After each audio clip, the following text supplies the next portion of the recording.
और मेरे बातों को कान खोलकर सुन लें वो लोग जो आज राजस्थान में सरेआम फायरिंग करते हैं, सरेआम गुंडागर्दी करते हैं, आपस में ये गैंगस्टरों के अंदर आज राजस्थान में फिरौती मांगने की जो प्रतिस्पर्धा चली है, वो कान खोलकर सुन ले और वो भ्रष्टाचारी लोग भी सुन लें कि अपना कार्ड, राशन कार्ड समय से बंगाल का बनवा लो, कर्नाटक का बनवा लो। राजस्थान में अब तुम्हारी जगह नहीं है।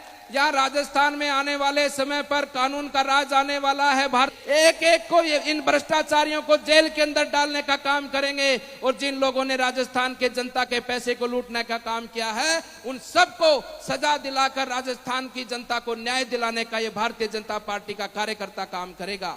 मैं मानता हूं कि आज राजस्थान में दुर्योधन का राज है, आज जरासंध और कंस का राज है, आज राजस्थान के अंदर रावण का राज है, क्योंकि वही स्थिति आज राजस्थान में देखने को मिली है। हमारी संस्कृति में प्याऊ लगाकर सबसे बड़ा धर्म, पानी में पिलाना सबसे बड़ा धर्म माना जाता है, लेकिन इस कांग्रेस सरकार ने उसमें भी भ्रष्टाचार कर कर, नकली पाइपें लगाकर, गंदी पाइपें लगाकर राजस्थान की जनता को जहरीला पानी पिलाने के साथ साथ में उसमें पैसा खाने का भी काम किया है।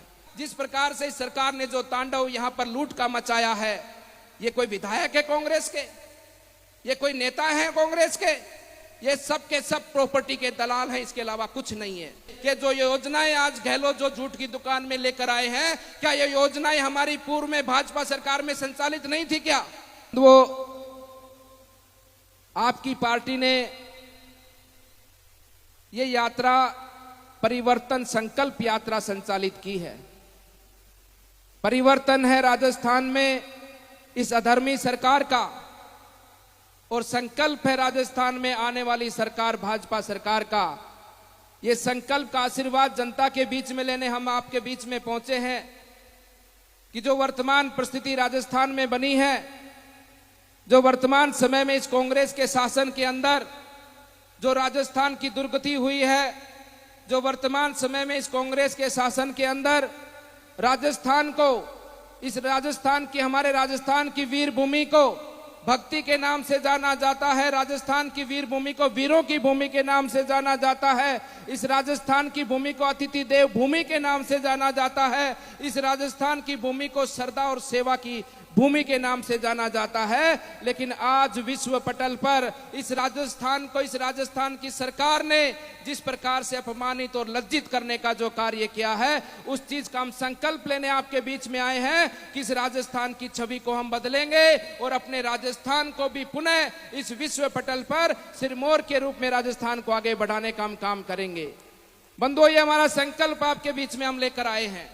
ये हमारा संकल्प है कि हमारी जो आने वाली सरकार, भारतीय जनता पार्टी की सरकार, इस सरकार के केवल दो ही ध्येय मात्र होंगे कि राजस्थान विकास के पथ पर आगे बढ़ेगा, विकास ही राजस्थान की प्राथमिकता होगी और राजस्थान के अंदर कानून का ही राज होगा। ऐसी सरकार हम आपके बीच में लेकर आने वाले हैं और ऐसी सरकार का संकल्प हम आपके बीच में लेकर आए हैं। बंधुओं, क्या क्या नहीं हुआ इन पिछले 4.5 वर्षों के अंदर? क्या हमारे राजस्थान की यह दुर्गति होनी थी? ऐसे लोगों ने जो सत्ता पर बैठे हैं, मैं तो इन लोगों पर रत्ती मात्र भी विश्वास नहीं करता। मेरा बहुत छोटा जीवन है राजनीति का, बहुत छोटा जीवन है। 2019 से ही मेरी शुरुआत है राजनीतिक जीवन की। उससे पहले मेरा कोई सरोकार राजनीति से नहीं था। और राजनीति तो मैं इसको कहता ही नहीं हूं, ये तो सेवा नीति है। राजनीति तो वो लोग कहते हैं जो देश को आगे बढ़ने का, रोकने का काम करते हैं, उसमें राजनीति करने का काम करते हैं, उनके लिए राजनीति होगी। मेरे लिए तो सेवा नीति है, जनता की सेवा करने का अवसर है। बंधुओं, बहुत छोटा समय मिला है मुझे, लेकिन जो मुझे समझा है, जो बुजुर्गों ने मुझे बताया है, ये ऐसी सरकार जो किसानों के झूठ बोलकर बनी हो, किसानों से झूठ बोला, युवाओं से झूठ बोला, झूठ के सिंहासन पर ये सरकार बैठी हो, तो मैं मानता हूं, ये मैं जानता हूं कि कैसे राजस्थान की जनता इनके कहे पर विश्वास कर सकती है। क्या आप विश्वास कर सकते हो इनकी बातों पर? विश्वास कर सकते हो इनकी बातों पर? मैं आपसे पूछना चाहता हूं।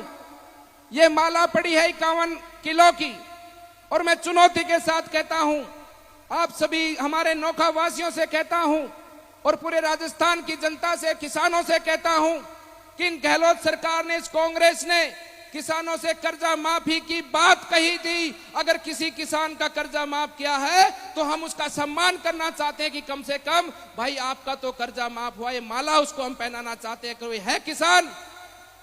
कोई है यहां पर? तो बंधुओं, ये झूठ की दुकान है, ये ऐसी झूठी सरकार। और मैं तो मानता हूं कि मैं तो जानता हूं, इस बात पे मैं अटल हूं कि इस कांग्रेस के अंदर केवल 3 ही बातें हैं और ये कांग्रेस कभी उन 3 बातों से मुक्त नहीं हो सकती।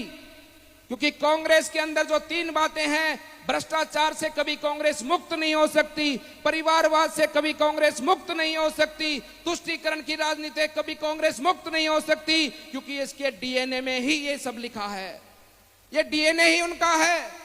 इनके नेता में किस किस प्रकार का डीएनए आप सब जानते हो। गांधी परिवार, जो गांधी परिवार आज गांधी जी के नाम के साथ में अपनी दुकान चलाने का जो काम कर रहा है, क्या वो लोग भारत के खून हैं? क्या वो भारत के वंशज हैं? किसी भी प्रकार से नहीं।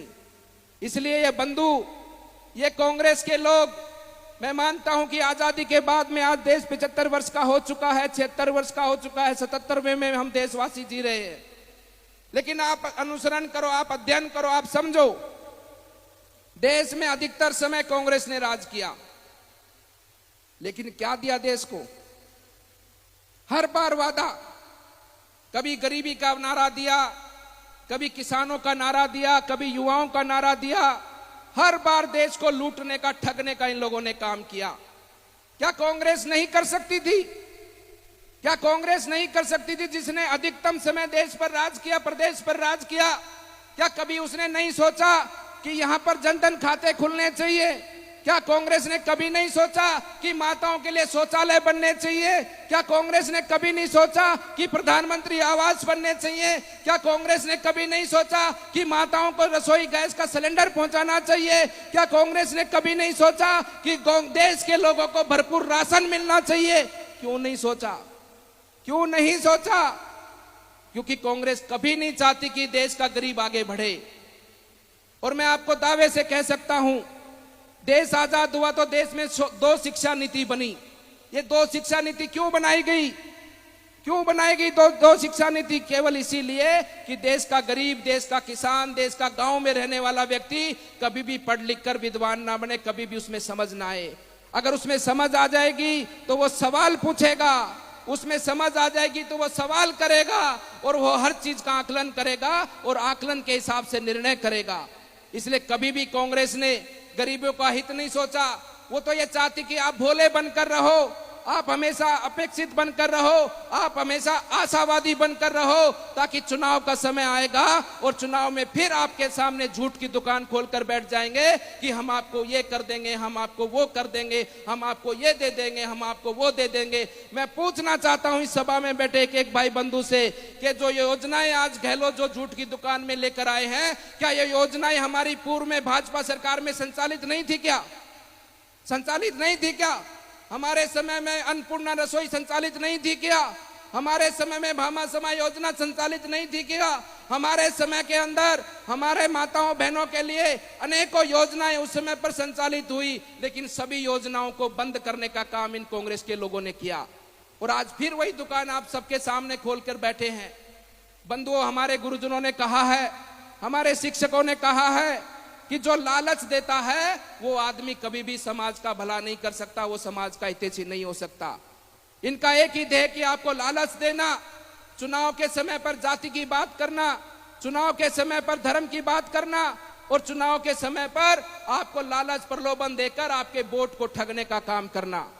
इसलिए बंधुओं, ये चुनाव हमारे लिए बहुत विशेष चुनाव है। ये अमृतकाल का चुनाव है। इस अमृत काल के अंदर हम सब को चुनाव के माध्यम से अपने देश और राजस्थान को आगे बढ़ाना है। ये बहुत बड़ी जिम्मेदारी है हम सब पर। ये केवल हमारी जिम्मेदारी नहीं, सबसे बड़ी जिम्मेदारी है तो जनता की जिम्मेदारी है। इसलिए मैं आपसे निवेदन करना चाहता हूं कि आपका निर्णय सही करना। आपका निर्णय ऐसा होना चाहिए, आने वाली पीढ़ी आपके निर्णय के माध्यम से ये कहे कि राजस्थान की जनता ने भाजपा की सरकार चुनी और आज देश के साथ में हमारा प्रदेश भी एक विकसित राजस्थान के रूप में अपनी मान सम्मान को आगे बढ़ाए। ऐसी सरकार को चुनना ये बहुत बड़ा दायित्व हम सब के ऊपर है। ये ऐसी सरकार, अधर्मी सरकार, जिस प्रकार से इस सरकार ने जो तांडव यहां पर लूट का मचाया है, ये कोई विधायक है कांग्रेस के, ये कोई नेता है कांग्रेस के, ये सब के सब प्रॉपर्टी के दलाल हैं, इसके अलावा कुछ नहीं है। केवल प्रॉपर्टी का स्वच्छ रूप से धंधा करते हैं, केवल खनन का स्वच्छ रूप से धंधा करते हैं। जो जनता का अधिकार है, जनता का जो यहाँ पर अनेकों खनन के कार्य होते हैं अपने इस क्षेत्र के अंदर, लेकिन क्या खुली लूट मचाई है? वो खनन आपकी है, राजस्थान की प्रदेश की जनता की है। उस खनन से जो कमाई होती है वो आपके विकास में काम आती है। लेकिन वर्तमान समय में इन विधायकों ने जो दलाली का काम शुरू किया है, इन विधायकों ने जो गुंडागर्दी का काम शुरू किया है, इन्होंने केवल अपनी खुद की तिजोरियां भरने का काम किया है। जनता का कभी इन्होंने कुछ सोचा नहीं और नहीं ये सोचेंगे। इसलिए बंधुओं, इस परिवर्तन यात्रा को, इस संकल्प के भाव को हम आपके बीच में रखना चाहते हैं कि हम अपने राजस्थान के अंदर धर्म की स्थापना करेंगे और राजस्थान को पुनः अपने देश के विकास के साथ में आगे बढ़ाने का हम सब लोग मिलकर काम करेंगे। बंधुओं, जल जीवन मिशन योजना के बारे में आप सब जानते हैं, क्योंकि मोदी जी ने गैस दिया, मोदी जी ने किसानों को सम्मान निधि दी, शौचालय बनाए, प्रधानमंत्री आवास बनाए और अब घरों में पानी पिलाने का काम। आप तो समझते हैं कि अपने राजस्थान में पानी कितनी बड़ी समस्या है। आपको तो नहीं पता, लेकिन माताओं को पूछो, सर्दी हो, गर्मी हो, बीमार हो, बारिश हो, कैसा भी कई मौसम क्यों ना हो, लेकिन घर के सदस्यों के लिए मटका सिर पर रखकर, चाहे 40 किलो का, चाहे 50 किलो का हो, लेकिन मटका सिर पर रखकर घर के सदस्यों को पानी से प्यास बुझाने का उनका नैतिक दायित्व है। मोदी जी ने संकल्प लिया कि घर घर तक पानी पहुंचाएंगे, हर घर को पानी पिलाएंगे, किसी भी माता बहन को घर से बाहर पानी लेने के लिए नहीं जाना पड़े, पानी उसके घर में आए। लेकिन देखो कितना बड़ा अधर्म इस राजस्थान सरकार ने किया है, कितना बड़ा अधर्म किया है। हमारी संस्कृति में प्याऊ लगाकर सबसे बड़ा धर्म पानी में पिलाना सबसे बड़ा धर्म माना जाता है, लेकिन इस कांग्रेस सरकार ने उसमें भी भ्रष्टाचार कर कर, नकली पाइपें लगाकर, गंदी पाइपें लगाकर राजस्थान की जनता को जहरीला पानी पिलाने के साथ साथ में उसमें पैसा खाने का भी काम किया है। बंधुओं, 26 से 30 हजार करोड़ केंद्र ने दिया अभी तक, लेकिन केवल उसमें से 5 से 6 हजार करोड़ रुपए इन्होंने खर्चा करने का काम किया। हमारा उद्देश्य था कि 2024 तक राजस्थान के एक एक घर तक शुद्ध पीने का पानी हम पहुंचाएं, लेकिन इस कांग्रेस सरकार ने आज राजस्थान को, सबसे पिछड़ा हुआ राजस्थान, 22वें पायदान पर राजस्थान आता है जल जीवन मिशन के काम करने पर। बंधु, ये स्थिति आपके सम्मुख है, इस स्थिति को हमको बदलना है, राजस्थान को हम सबको मिलकर आगे बढ़ाना है और इस अधर्मी सरकार को दफन करना है, इसको जमीन के अंदर गाड़ना है कि राजस्थान के अंदर अब तुम्हारी कोई जगह नहीं है। ऐसी परिस्थिति मैं बोलना नहीं चाहता, लेकिन मुझे याद आता वो समय आज से 5000 वर्ष पूर्व का, जब अधर्म का तांडव होता है, अधर्मी लोगों का राज होता है, तो उस समय पर राक्षस प्रवृत्ति के लोग हावी हो जाते हैं। वो समाज को प्रताड़ित करते हैं, बहन बेटियों की इज्जत को लूटते हैं, गुंडागर्दी सरेआम देखने को मिलती है और वो स्थिति आज राजस्थान में है। मैं मानता हूं कि आज राजस्थान में दुर्योधन का राज है, आज जरासंध और कंस का राज है, आज राजस्थान के अंदर रावण का राज है, क्योंकि वही स्थिति आज राजस्थान में देखने को मिली है। एक समय पर हमारे महाभारत के समय पर, उस समय पर भी वस्त्र हरण होता है, द्रौपदी का वस्त्र हरण होता है, और आप सब जानते हो भीलवाड़ा की घटना को, हमारी बहन का, हमारी माता का वस्त्र हरण होता है, हमारी बेटी का वस्त्र हरण होता है। ऐसे इस अधर्मी सरकार के शासन के अंदर ऐसी घटनाएं राजस्थान को शर्मसार करने वाली घटनाएं हैं। इसलिए बंधु, ये चुनाव धर्म का युद्ध है। इस चुनाव के अंदर हमको धर्म की स्थापना करनी है, धर्म की पताका को आगे बढ़ाना है, ताकि धर्म जनता के कल्याण के लिए काम आता है, जनता के विश्वास के लिए काम आता है, जनता के विकास के लिए काम करता है। बंधु, इस मंच के माध्यम से ये भी मैं आप सबको बीच में बता देना चाहता हूं, हमारी पार्टी की, आपकी पार्टी की सरकार बनेगी, और मेरे बातों को कान खोलकर सुन लें वो लोग जो आज राजस्थान में सरेआम फायरिंग करते हैं, सरेआम गुंडागर्दी करते हैं, आपस में ये गैंगस्टरों के अंदर आज राजस्थान में फिरौती मांगने की जो प्रतिस्पर्धा चली है, वो कान खोलकर सुन ले, और वो भ्रष्टाचारी लोग भी सुन लें कि अपना कार्ड, राशन कार्ड समय से बंगाल का बनवा लो, कर्नाटक का बनवा लो, राजस्थान में अब तुम्हारी जगह नहीं है। यहाँ राजस्थान में आने वाले समय पर कानून का राज आने वाला है, भारतीय जनता पार्टी का राज आने वाला है, और उस राज के अंदर तुम्हें राजस्थान में छुपने की जगह नहीं मिलेगी। एक एक को ढूंढ ढूंढ कर उसके किए की सजा देंगे, एक एक को इन भ्रष्टाचारियों को जेल के अंदर डालने का काम करेंगे, और जिन लोगों ने राजस्थान के जनता के पैसे को लूटने का काम किया है उन सबको सजा दिलाकर राजस्थान की जनता को न्याय दिलाने का ये भारतीय जनता पार्टी का कार्यकर्ता काम करेगा। बंधु, समय बहुत हो चुका है। मैं इतना ही निवेदन पुनः आपसे करना चाहता हूं, आप हमें अवसर दे सेवा करने का।